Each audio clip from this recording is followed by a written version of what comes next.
Hey Internet, Harris here. So I've had the Note 10 for a few days now, and I know this video is late in the grand scheme of things, but I wanted to share my impressions of it, because this is the first Note I've used in a while, at least used kind of extensively in a while, and I have some feelings about it, some initial impressions that I want to share, because this is one crazy piece of hardware.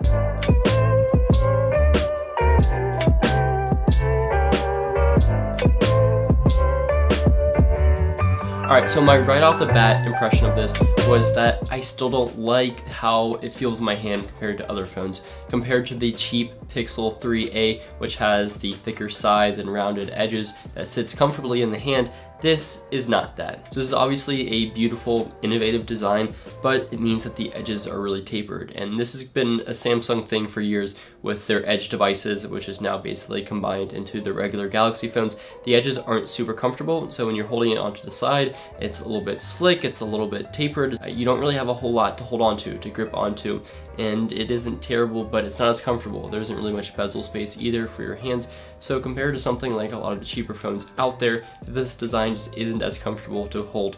You get used to it, but it still never is going to feel quite as good as something like a cheaper phone with bigger bezels or a less tapered edge. Now before I go any further, I just want to give a few seconds to Skillshare, the sponsor of this episode. If you're somebody who is creative, or you want to learn, or you want to improve your knowledge on any topic, whether you want to teach it yourself or just continuing someone else's teaching, Skillshare has a ridiculous catalog of online videos that will teach you anything that you want to know, with a lot of teachers and a heck of a lot of classes out there.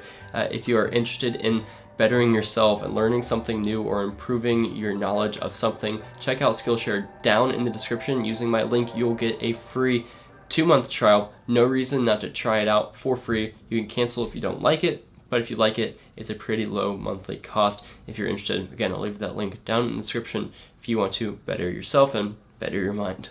Now my second impression was just this color, and it really is crazy. I mean, you can just see the colors reflecting off of it. If you have this in bad lighting where it's dark, it actually looks kind of ugly, but in a brighter lit environment, it looks awesome. Just changing between like a blue yellow and a red orange. It's really, really pretty. Definitely something that you have to wipe off all the time. So I'm doing this a lot. Something you'd want to put a skin or case on ultimately, I think, which defeats the purpose of the color. So in the day, I don't really think that this color is a huge deal, because I would not want to use this phone without a case. Now the next thing I noticed was the software. I like the software on here a lot because of the software features, but I hate how it looks. So definitely Nova Launcher went on pretty quickly.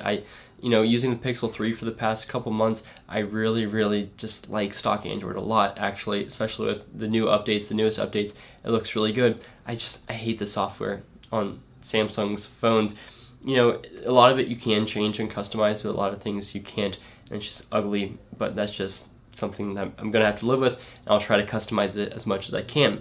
But there's a lot of cool software features, such as in the camera, the live focus video actually works very well. Like, I would consider it as good as the early stages portrait mode photos were on like the iPhone and such.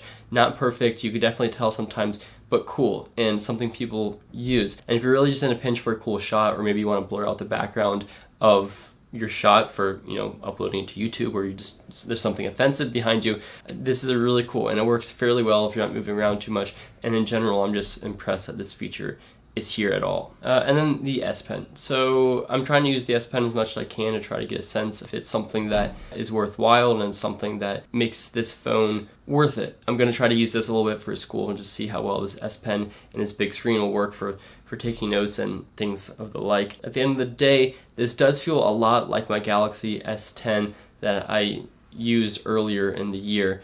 So it's a little confusing using this because it just doesn't feel like a totally drastic experience difference. But time will tell. I'll keep using this, testing out the camera, the S Pen.